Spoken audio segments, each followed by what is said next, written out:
The Butcher's Hollow. The town of Ashvale had always been quiet.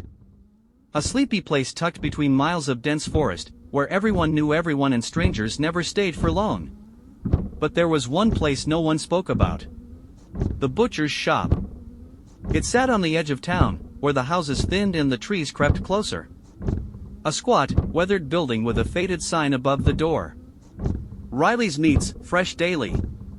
Nobody in town ever went inside. Nobody ever saw anyone leave. And yet every morning, the smell of raw meat drifted from the shop, thick and cloying, lingering in the air long after dark. Max was new in town. A journalist, moving from the city in search of peace and quiet. He had heard the rumors, the stories whispered behind closed doors. The missing people. The ones who entered Riley's shop and never came back. The ones the town forgot. He didn't believe in small-town superstitions. He believed in facts. And the fact was every town had its ghost stories. But something about this one felt different. So he decided to find out for himself. The bell above the door jingled as he stepped inside. The air was thick with the stench of raw meat. The shop was empty. No customers. No signs of life. Just a long glass counter, packed with red, glistening cuts of beef, pork, lamb. At least, he thought it was beef. Behind the counter, a door stood slightly ajar, leading to the back room. Max cleared his throat. Hello? Silence.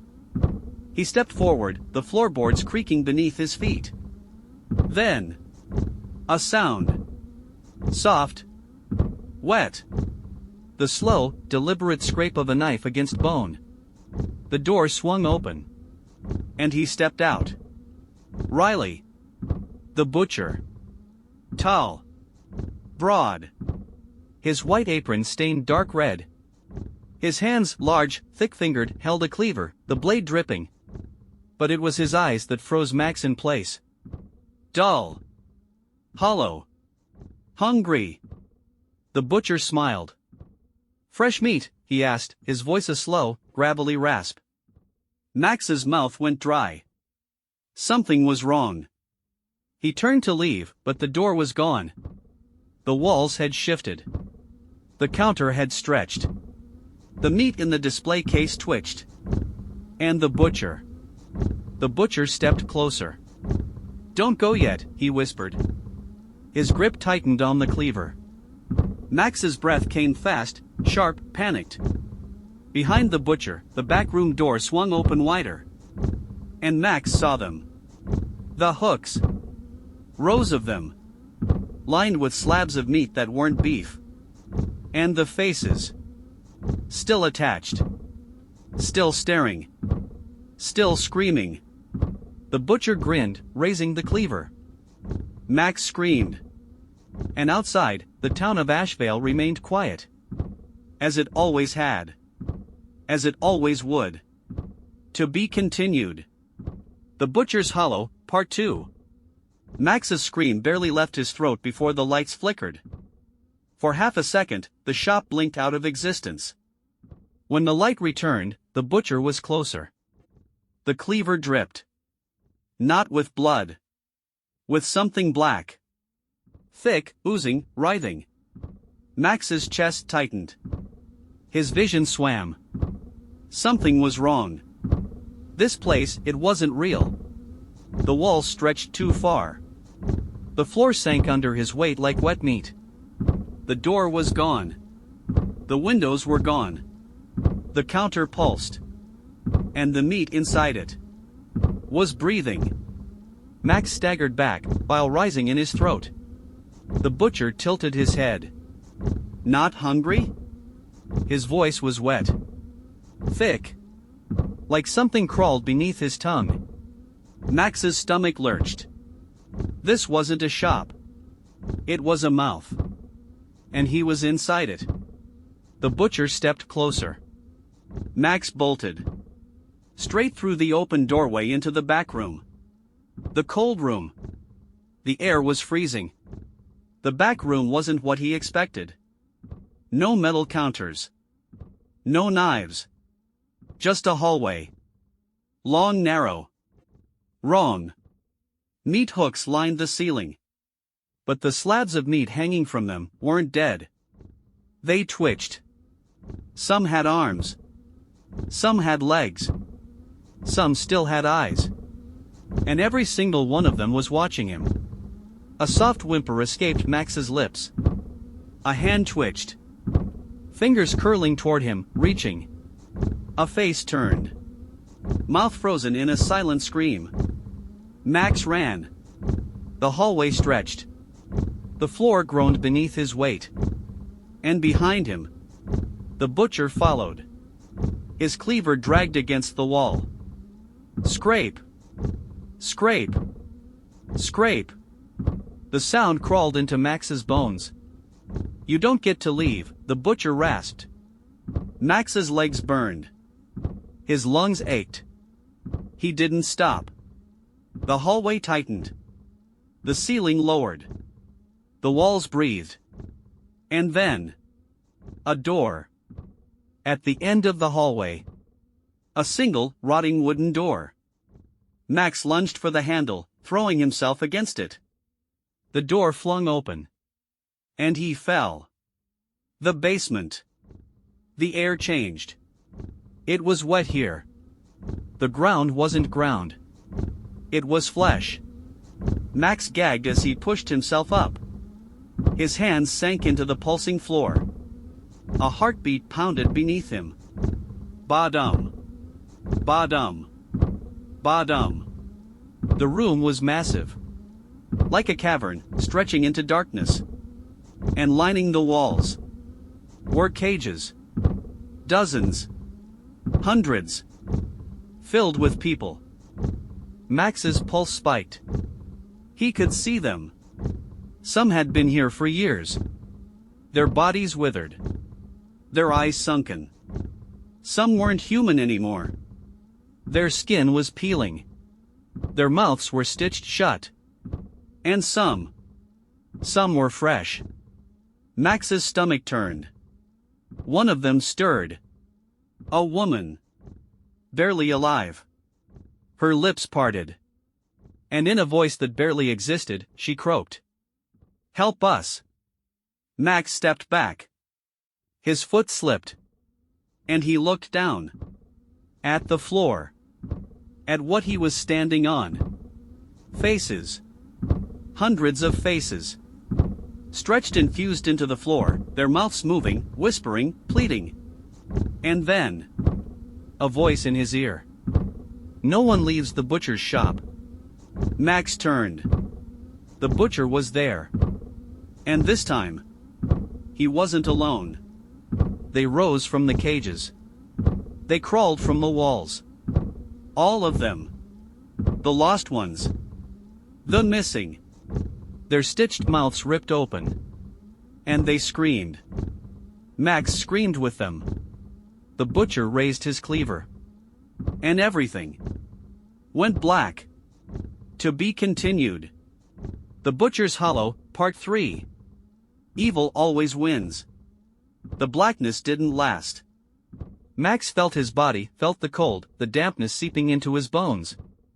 His skin was wet with something thick, something warm. Blood. Not his. Not yet. The screams still rang in his ears, but now they were distant, muffled.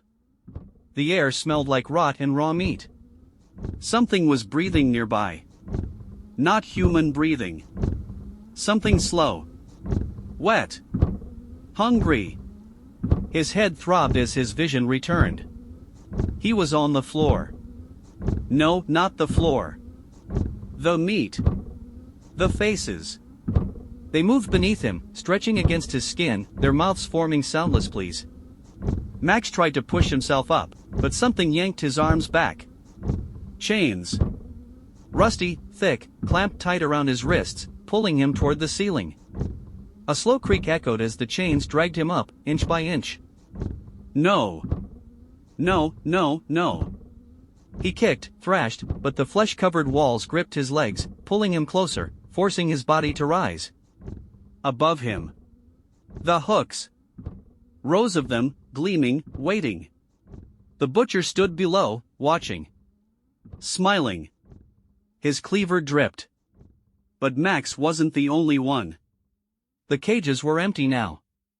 Their inhabitants hung from the ceiling. Their lifeless bodies swayed gently, the hooks buried deep in their shoulders, their stomachs split open. Some of them still moved. Still breathed.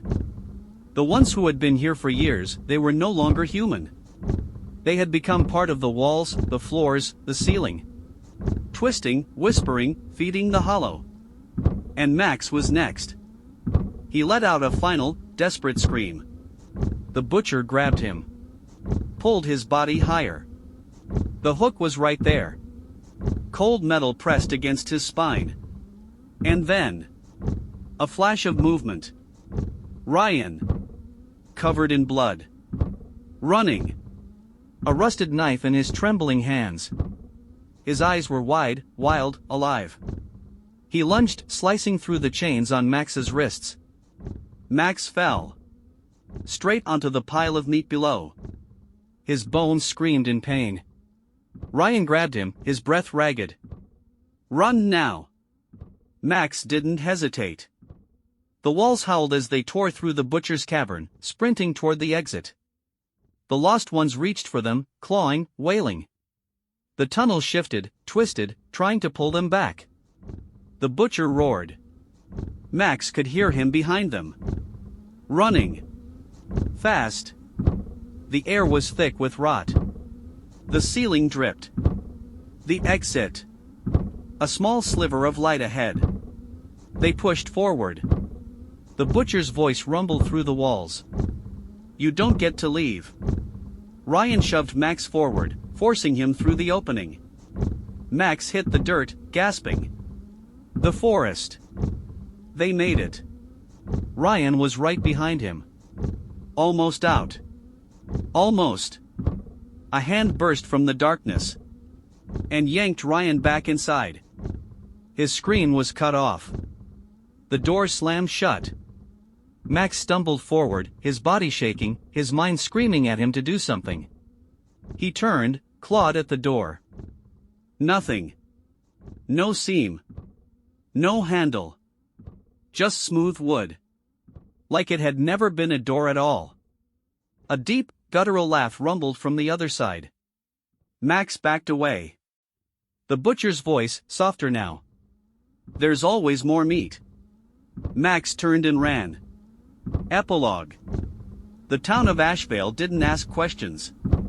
When Max stumbled into the gas station at sunrise, covered in blood, shaking, raving about what he had seen, the clerk didn't even flinch. He just sighed. And shook his head. You went inside, didn't you? Max stared at him. His entire body screamed for an explanation. For someone to tell him what the hell just happened. The clerk just lit a cigarette. You're lucky you got out, he muttered. Most don't. Max's mouth was dry. Ryan. We have to. No. The clerk's voice was flat. Final. No one gets saved from Hollow Peak. Max's stomach twisted.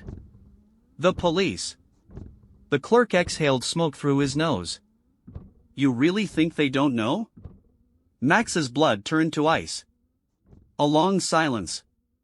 Then, the bell above the gas station door jingled. Max turned. A man entered. Tall. Broad. Wearing a clean white apron. The butcher. His smile stretched too wide. His eyes locked onto Max. And he simply said, "See you soon." Max's breath hitched. The lights flickered. And the town of Ashvale remained quiet. As it always had. As it always would. Because evil never dies. It just waits.